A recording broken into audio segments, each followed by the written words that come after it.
I was only 22 when I left Tangiers, the place of my birth, in the year 725, or 1325 in the Christian era, and I never expected to travel so far or to see so much.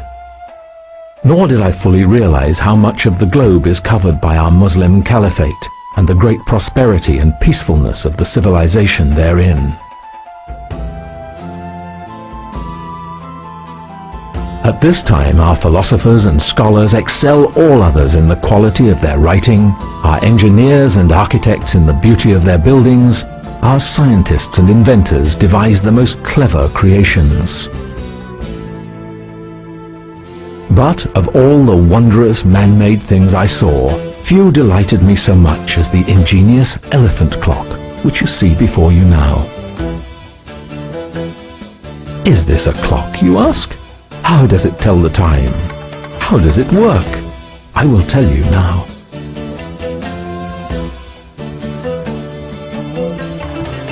The number of hours since sunrise is shown on the silver and black disc at the top of the clock, and the number of minutes into the hour is shown by the scribe's pen. The movements of the clock are regulated by a most wonderful mechanism that sits in a tank inside the elephant's body, a perforated floating bowl. There is a small hole in the floating bowl that regulates the speed at which it sinks. As it slowly submerges over half an hour, it tugs via a system of pulleys the scribe and his pen. When it is completely submerged, the bowl quickly tilts, sinks, and triggers a more dramatic sequence of events.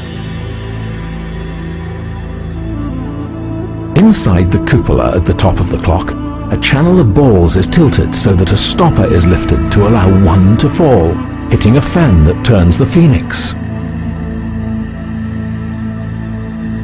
The ball then drops out of one of the falcon's beaks into the serpent's mouth. As the serpent falls, rotating around its pivot, the weight of the ball tugs a rope that resets the bowl back to the surface of the water. The ball drops again into a vase that triggers the mahout's mallet and hits a cymbal, which sounds the half hour. As the ball collects in a trough, the float begins to submerge again, and the whole process repeats itself with subtle adjustments for the second half of the hour.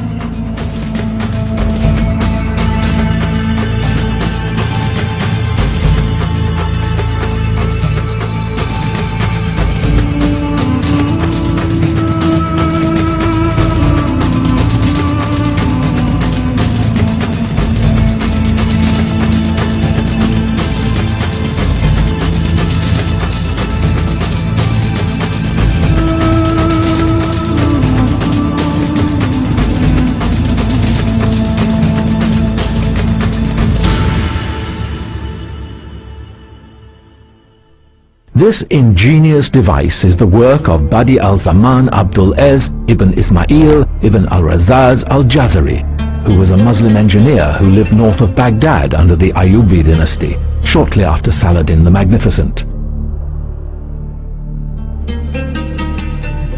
Al-Jazari built a large number of mechanical devices that revolutionized engineering. He described many of them in his book of knowledge of ingenious mechanical devices.